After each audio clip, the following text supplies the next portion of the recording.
And we're back. Human Nuggets here with some more Modern Warfare 3 content for you today. This time dropping into zombies. We have got the Gold Enigma camo, which it is one of my favorite camos in the game. And then on 7 weapons we have managed to get I can't remember, the scaly one, the equivalent of platinum. Which I'm not, it doesn't look bad.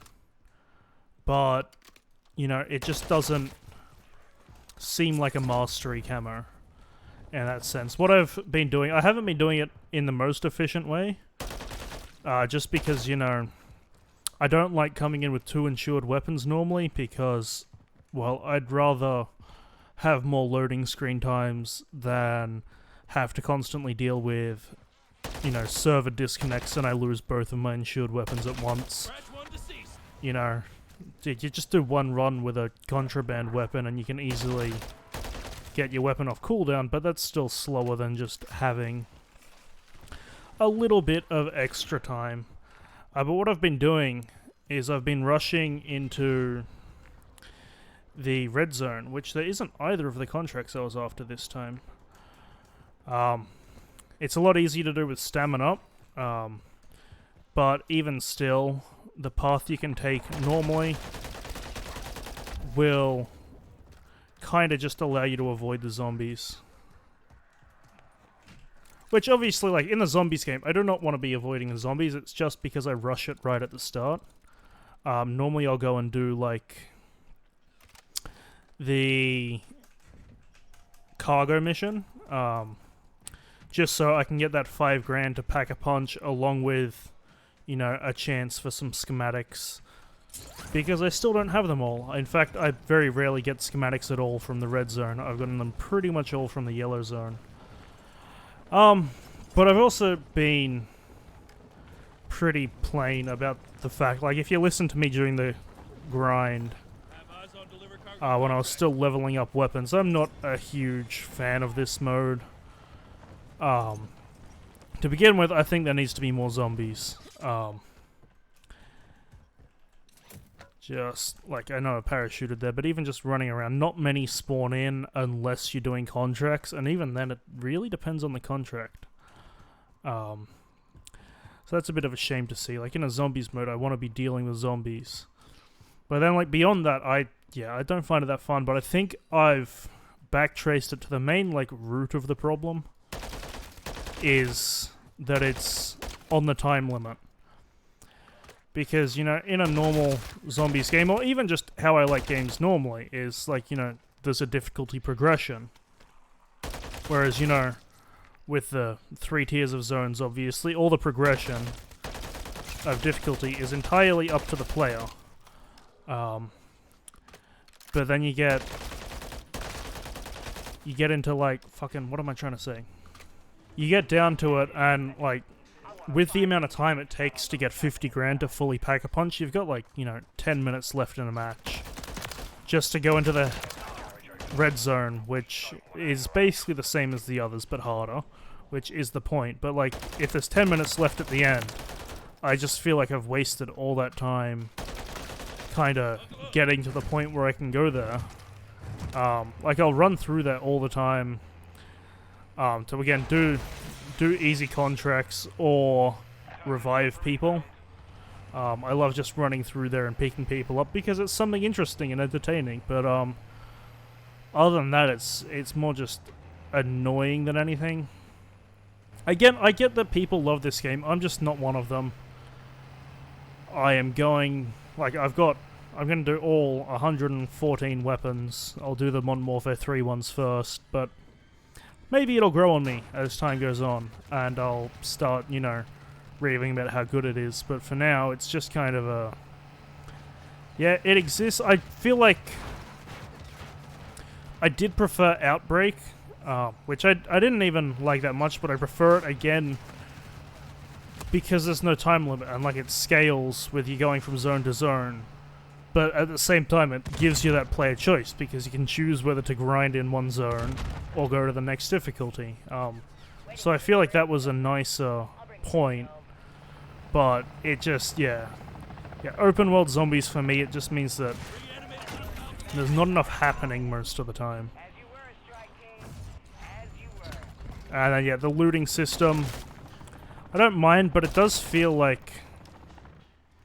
Or at least to me, it feels like... Oh, and the fucking bots. I hate so much.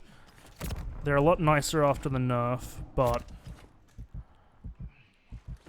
Pre-nerf, they were so fucking terrible. They'd just instantly melt your armor.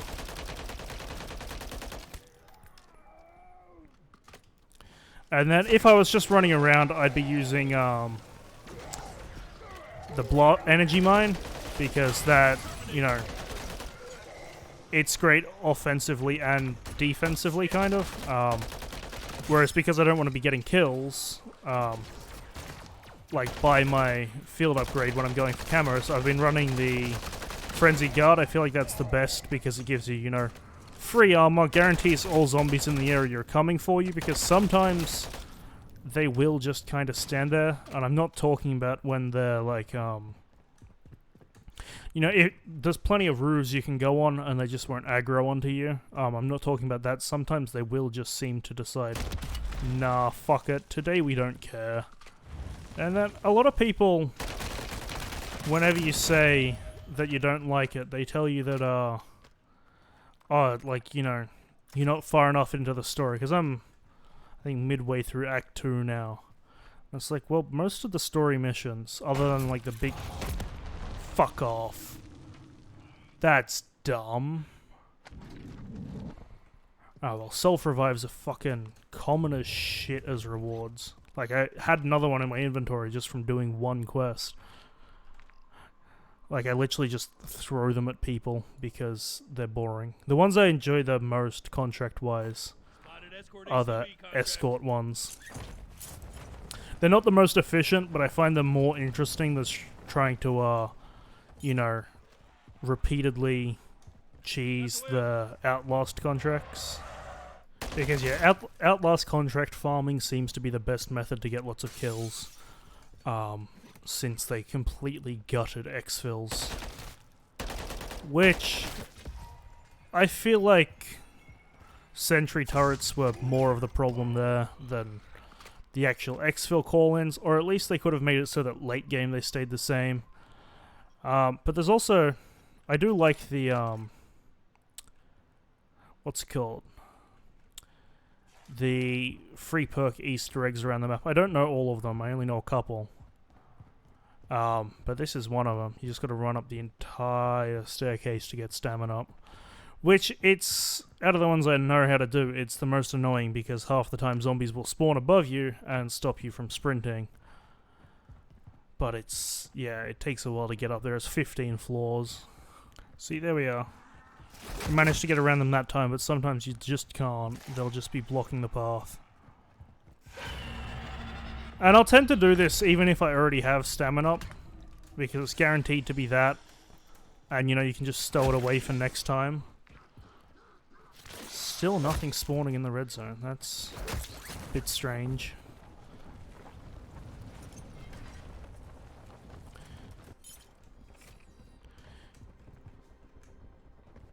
But yeah, no, that's really it. That's the zombie experience so far. It's the opposite of all of the other, like the multiplayer weapon grind, whereas classes are the same and then, like, you know, the mastery challenges were different from each weapon. Whereas in zombies, it's all weapons seem to have the same mastery requirements, but, you know, they have a randomized, oh well, randomish set of challenges. If I keep holding this, I won't have enough speed to go in there. So I'll do another cargo contract if that guy's not stealing it first. And speaking of mastery, with the actual mastery charm, you have to get 3,000 kills. It's just triple everything that it was for multiplayer. So it's 300, 600, 900, 1200 for each tier. But if you pack a punch, it will remove your... It won't count because it replaces the camo. So you got to remember to knife the pack-a-punch machine and interact with it before you pack-a-punch if you're trying to work towards that. I've forgotten that a couple of times. And it means that some of the guns I just have no progress towards, which is annoying because I'm still undecided on whether I want to do that or not. I'll definitely be doing it for multiplayer again because I went through it all for last year, but zombies I don't know because that's a lot of commitment. And opposite of multiplayer, I'm in tier 2 without Pack-a-Punch and I don't have PhD, but this thing is one of the best weapons because once you get PhD flopper, especially Pack-a-Punched, it's impact all the time instead of just over a certain distance. So yeah, as long as you are Pack-a-Punched, it's impact. You can just walk into any building and just spam it and clear it. It's great for the Aether nests and the infected strongholds. You can just blast through them really fast. I think the crossbow with explosive bolts is another really good one for that, but we'll get to that eventually. We still got, I think I've got, 7, because I've got all the assault rifles done and the RGL. I'm not looking forward to the knives because I don't know if it's lag or what that's causing it, but when I attack zombies with it, it kind of lunges, and I've literally been launched like, 20 odd meters, where it'll just, flip me around when I knife someone, and it's like, what the fuck? That shouldn't be happening, so... And there we are. That, I feel like rewards need to be tweaked, because I know this was a tier 2 contract, but I will get that, or a green one even, from the tier 3 contracts, and it's just like, well, why the fuck did I go into the red zone for this? For now, though, that's where we'll leave it for today. I hope you've enjoyed. Oh, and I want to say, huge thank you to everyone who has subscribed, liked, or watched a video recently. We've really grown the channel from where we were. I think the camo grind alone has gotten us almost 30 subscribers and a lot more engagement on my videos. Which, yeah, I'm so thankful for you guys for doing that. Hope you've enjoyed, and I will catch you in the next one.